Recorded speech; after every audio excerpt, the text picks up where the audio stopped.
High friends welcome to my classroom बंधुरा এই ভিডিওতে ক্লাস 6 এর আইএমএ প্রশ্নবিচিত্র 2025 এর অঙ্কে যে 3 নম্বর স্কুল আছে শ্রীরামপুর গার্লস হাই স্কুল এর এক দাগ থেকে পরপর সমস্ত অঙ্কগুলো করব। তো শুরুতেই বলবো আমার চ্যানেলে প্রথম হয়ে থাকলে অবশ্যই চ্যানেলটি সাবস্ক্রাইব করবে এবং ভিডিওটি অবশ্যই তোমার বন্ধুদের সাথে শেয়ার করবে আর ফেসবুক থেকে দেখে থাকলে আমার পেজটিকে অবশ্যই লাইক করবে ফলো করবে। তো এখানে একের এক দাগে আছে একই সমতলে অবস্থিত তিনটি অসমাপতিত সরলরেখাংশ সর্বাধিক যতগুলি বিন্দুতে ছেদ করতে পারে তা হলো, তাহলে একই সমতলে অবস্থিত তিনটি অসমাপতিত সরলরেখাংশ কটা বিন্দুতে ছেদ করতে পারে সেটা বের করতে হবে। তো আমরা জানি যে যদি এরকম হয় দেখতে পাচ্ছি 1 2 3 তিনটি বিন্দুতে ছেদ করতে পারছে, তাহলে এখানে উত্তর হবে তিনটি বিন্দুতে ছেদ করতে পারছে।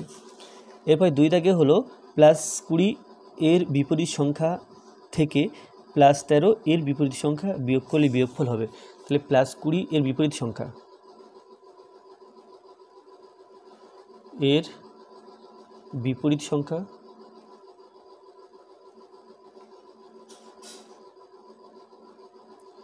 মাইনাস +13 এর বিপরীত সংখ্যা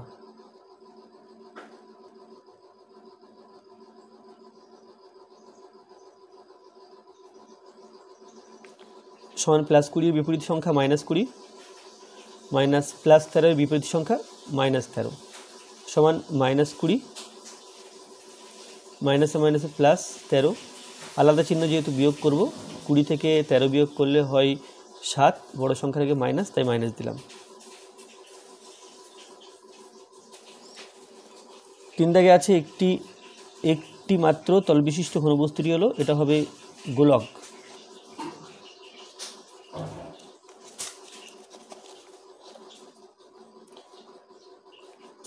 পরবর্তী হচ্ছে প্রদত্ত কোনটি শুদ্ধ আবৃত্ত দশমিক সংখ্যা।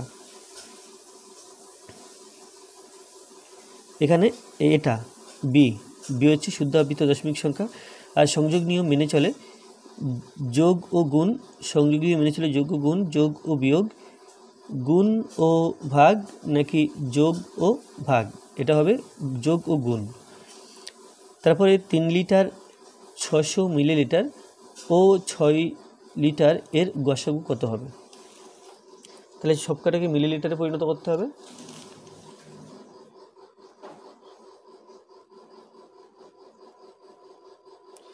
তিন লিটার 600 মিলিলিটার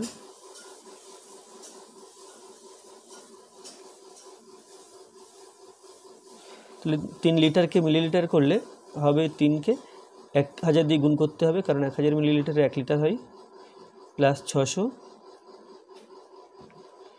মিলিলিটার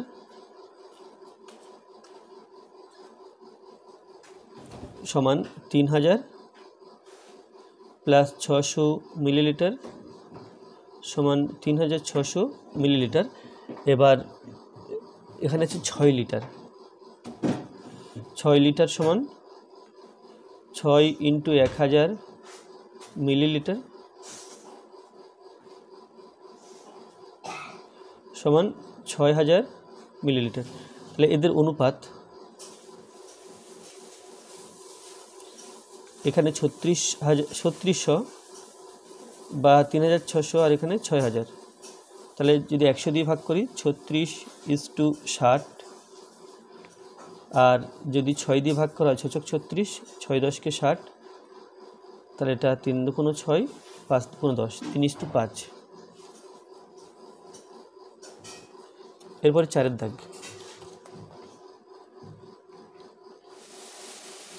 4 দাগ না 2 এর 1 0.405 ভগ্নাংশকে ভগ্নাংশে পরিণত করো। এখানে আছে 0.405, এখানে পৌনঃপুনিক আছে এখানে পৌনঃপুনিক আছে, তাহলে আমরা লিখব 405/1 2 3 3খানা 9। তো এখানে কাটাকুটি করলে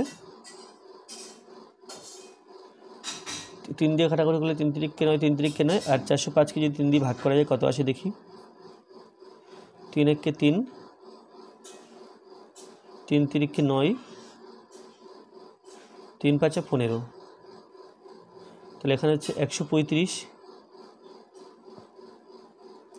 আবার 3 দিয়ে ভাগ যাবে, 3 11 33, আর 3 4 12, 13 থেকে 12 গেলে 1 থেকে 15, 3 5 15, তাহলে এটা হচ্ছে সমান 45/11। 11 দিয়ে 45কে ভাগ করলে 4 11 44, তাহলে সমান 4 পূর্ণ 1/11।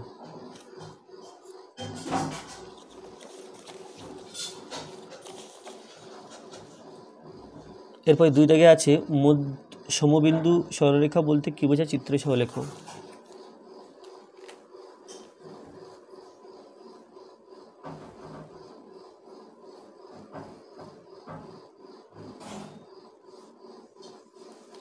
সমবিন্দু সরলরেখা,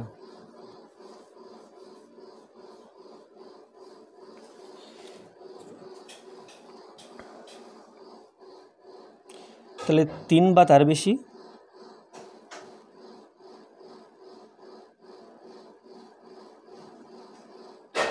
সরলরেখা যদি একটি বিন্দুতে ছেদ করে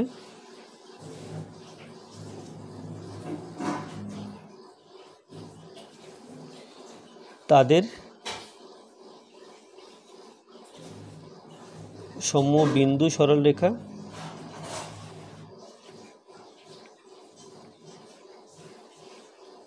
বলা হয়। যেমন একটা সরলরেখা, এটা একটা সরলরেখা, আর এটা একটা সরলরেখা, এই বিন্দুতে ছেদ করেছে, তাহলে এই সরলরেখার 3টি কিন্তু সমবিন্দু সরলরেখা।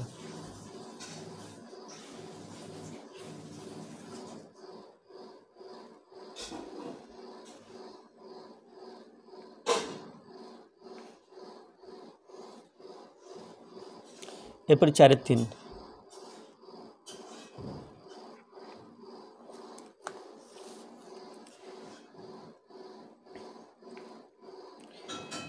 তাহলে প্রদত্ত চিত্র থেকে 3 জোড়া সমান্তরাল সরলরেখা এবং 3 জোড়া পরস্পরচ্ছেদী সরলরেখা খুঁজে লেখো। তাহলে এখানে চিত্র আছে 3 জোড়া সমান্তরাল সরলরেখা, তাহলে PQ সমান্তরাল RS,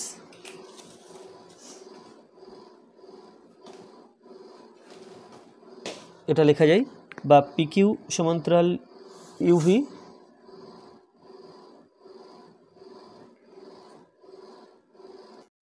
তাহলে এখানে পরস্পরচ্ছেদী সরলরেখা GN PQ এবং GN RS।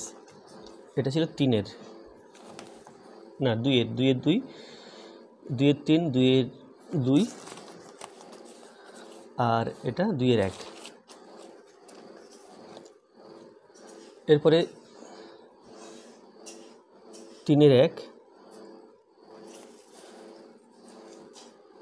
আচ্ছা 3-এর 1 আছে একটি পঞ্চভুজাকার পিরামিডের তল সংখ্যা ও প্রান্ত রেখার সংখ্যা কতগুলি। তাহলে আমি এখানে আঁকবো, তোমরা সাথে সাথে গুনবে, তাহলে এটা বুঝতে সুবিধা হবে। তাহলে একটা পিরামিড আঁকতে হবে যার ভূমি একটা পঞ্চভুজ,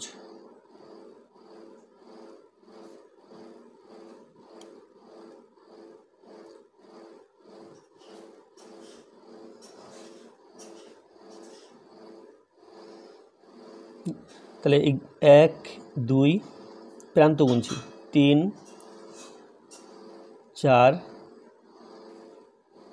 5 6 7 8 9 10 11 12 13 14 15, তাহলে 15খানা প্রান্ত হলো।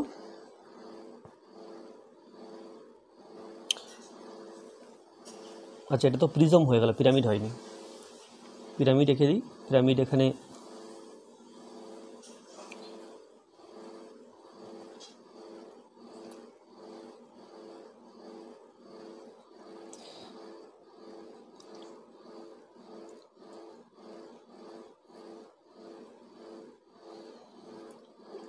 তো 1 2 3 4 5 6 7 8 9 10, 10খানে প্রান্তরেখা, এটা তার উচ্চতা, ঠিক আছে, 10খানে প্রান্তরেখা, তাহলে প্রান্তরেখা সমান 10টি, আর তল এই বাহুর জন্য এই একটা তল, এই বাহুর জন্য একটা তল, তাহলে এখানে 5খানা বাহুর জন্য 5টা তল আর নিচে একটা তল, তাহলে তল সংখ্যা সমান 5 + 1, এটা সমান হলো 6। এরপরে 3-2 উৎপাদকে বিশ্লেষণের সাহায্যে গসাগু ও লসাগু নির্ণয় করো। 18, 24 আর 36,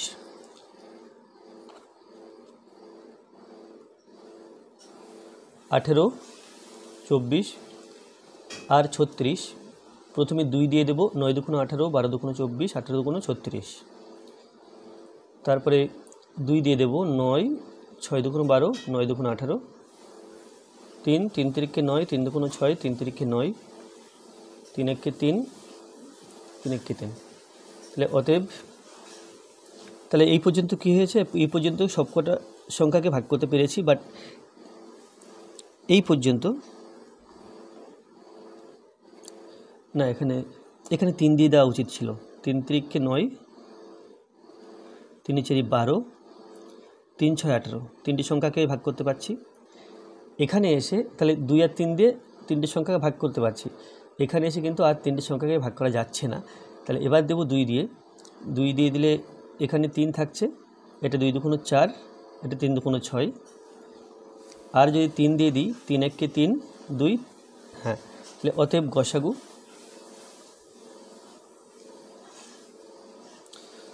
2 আর 3 হবে, কারণ 2 আর 3 দিয়ে প্রত্যেকটা সংখ্যাকে ভাগ করতে পেরেছি,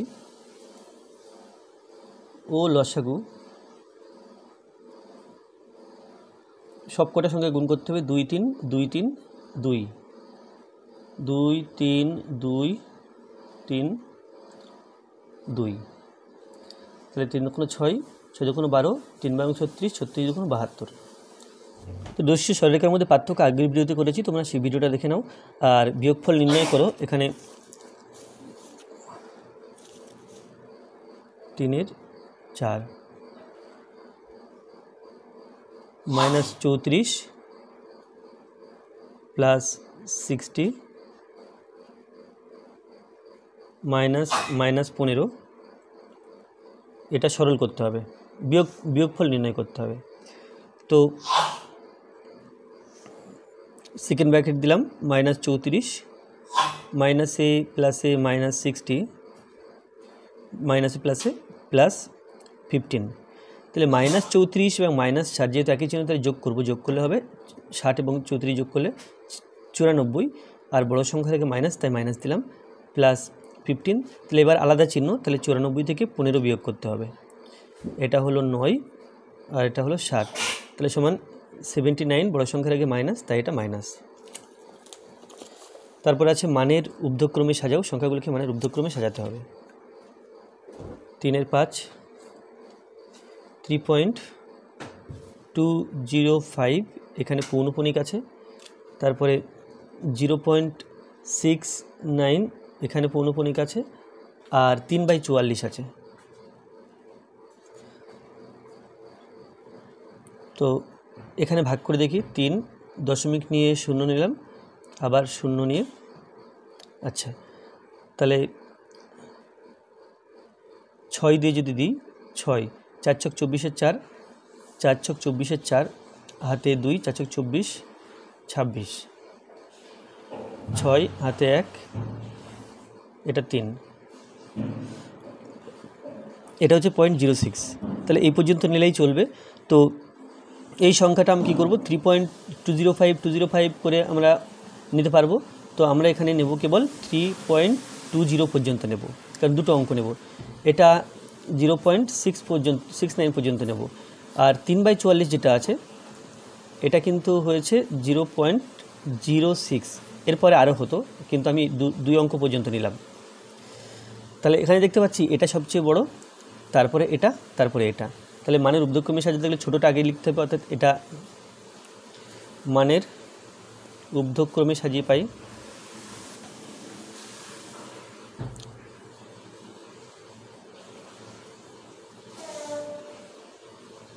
তাহলে সবচেয়ে ছোটো এটা আগে লিখতে হবে 3/44, তারপরে এটা অর্থাৎ 0.69 এখানে পৌনঃপুনিক, ও তারপরে আছে এটা 3.205 এখানে পৌনঃপুনিক আর এখানে পৌনঃপুনিক।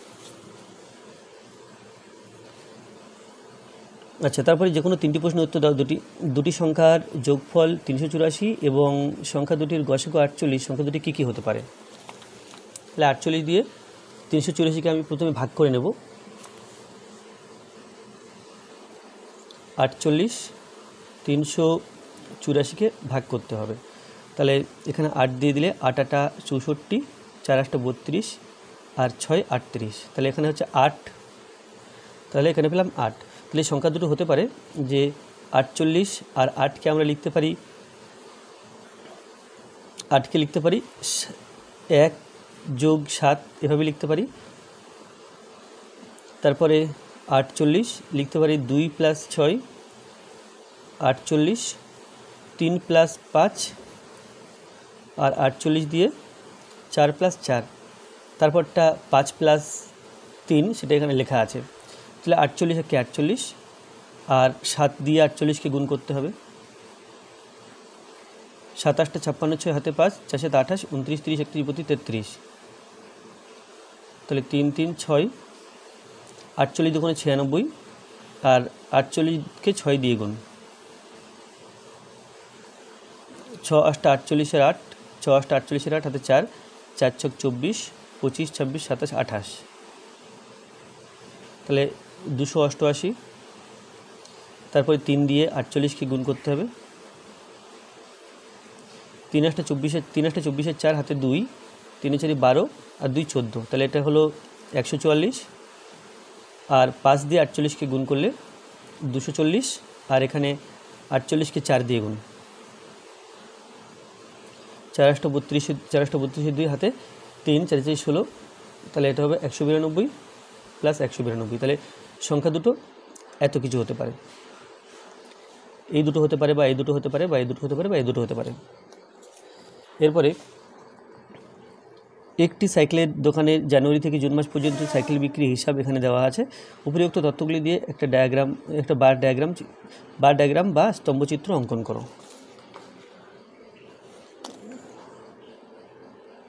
তাহলে স্তম্ভচিত্র আঁকতে গেলে প্রথমে এক্স অক্ষ আর ওয়াই অক্ষ টানতে হবে বা অনুভূমিক অক্ষ ও উল্লম্ব অক্ষ টানতে হবে।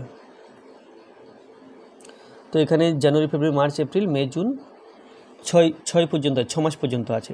তাহলে 1 2 3 4 5 6, ঠিক আছে, এতেই চলবে।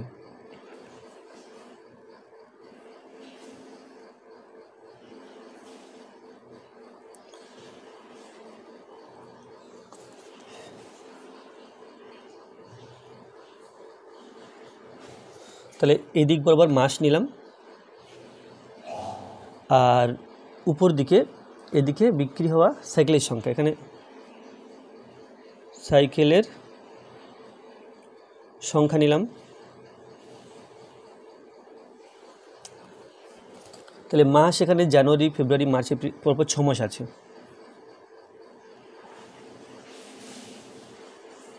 2 সেন্টিমিটার পরপর নিলে দেখতে ভালো লাগবে। 1 2 3 4 5, এখানে 6।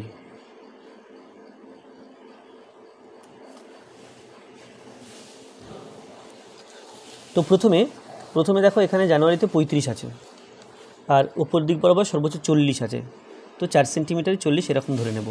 তাহলে এখানে যেহেতু আছে, এখানে আছে 35,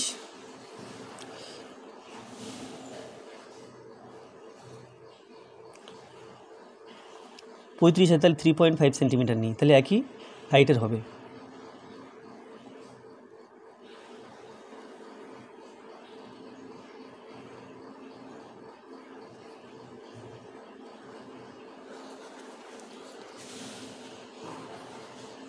তো এটা একটা স্তম্ভ হলো। তারপরে এটা ছিল জানুয়ারি,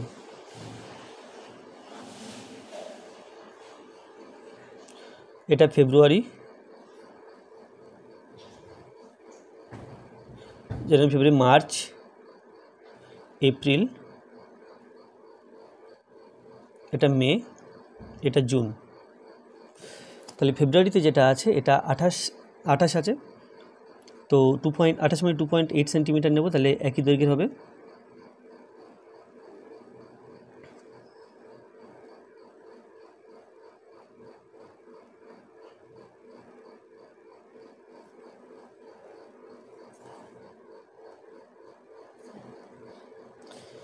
জানুয়ারি, ফেব্রুয়ারি, মার্চ, মার্চে আছে 25, তাহলে 2.5 নেব।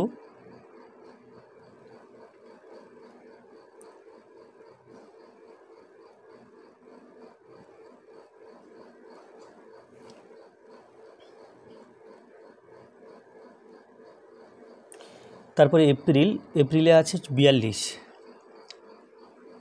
এখানে 4.2 নেব।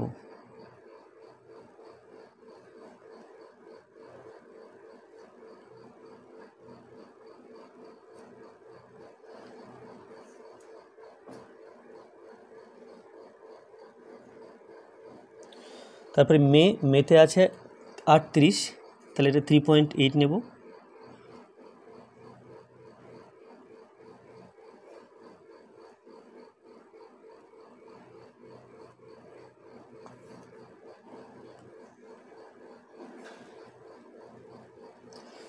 তাহলে স্তম্ভগুলো পেয়ে গেলাম।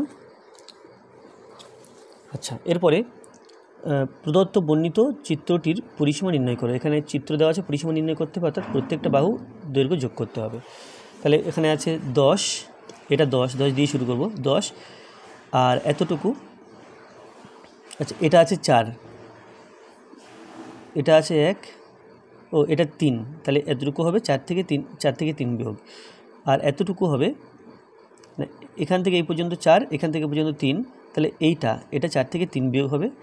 এটা আছে মোট 10, তার থেকে 1, 3, 1 বিয়োগ করলে আমরা এটা পাবো। তো যাই হোক, পরিসীমা সমান লিখে দিই।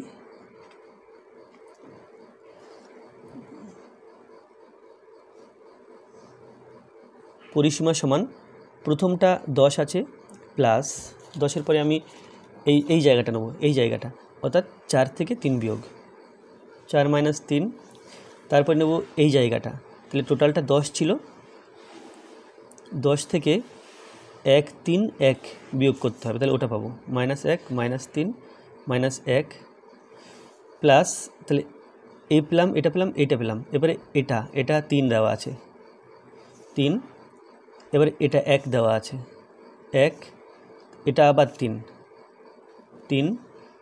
এটা না, এটাতে কিন্তু 3 নয়, এটা হচ্ছে 1, ও এখানে তো ভুল হয়ে গেল, এটা 1, এটা 3 নয়, এটা 1, তাহলে এইখানে এটা 3 নয়, এটা 1 হবে। তাহলে আমি 1 এই পর্যন্ত এসেছি, এবার এটা 3, এটা 3, এটা 3, এটা 1 প্লাস 1, আর এটা 4, এই হলো মোট পরিসীমা মিটার। তাহলে সমান 10 প্লাস 1, এটা 10 থেকে 3 বিয়োগ করলে প্লাস 7 পেলাম, 3 আর 1 4, 5, 5 আর 3 8, 9, 13 প্লাস 13 সমান 10 আর 1 11, আর 7 মিলে 18 প্লাস 13 11, তাহলে 31 মিটার। এরপরে দেখো যে কোনো বর্গক্ষেত্রের পরিসীমা 2172 সেন্টিমিটার, বর্গক্ষেত্রের একটি বাহুর দৈর্ঘ্য কত, অর্থাৎ পরিসীমা মানে আমরা জানি 4টি বাহুর যোগফল, কিন্তু তাকে 4 দিয়ে ভাগ করলে আমরা কি পাবো, আমরা এখানে একটি বাহুর দৈর্ঘ্য পাবো। বাহুর দৈর্ঘ্য সমান 2172/4 সেমি। তাহলে 4 দিয়ে ভাগ করব 2172-কে, 4 × 5 = 20, 1 7, 4 × 4 = 16, 1 2, 3 × 4 = 12, তাহলে এটা হবে বাহুর দৈর্ঘ্য হবে 543 সেন্টিমিটার। তো আজকে ভিডিওটি এই পর্যন্ত। ভিডিওটি ভালো লাগলে অবশ্যই লাইক করবে, কোনো প্রশ্ন থাকলে কমেন্টে জানাবে, আর আমার চ্যানেল প্রথমে থাকলে অবশ্যই চ্যানেলটি সাবস্ক্রাইব করবে এবং ভিডিওটি অবশ্যই তোমার বন্ধুদের সাথে শেয়ার করবে। ধন্যবাদ।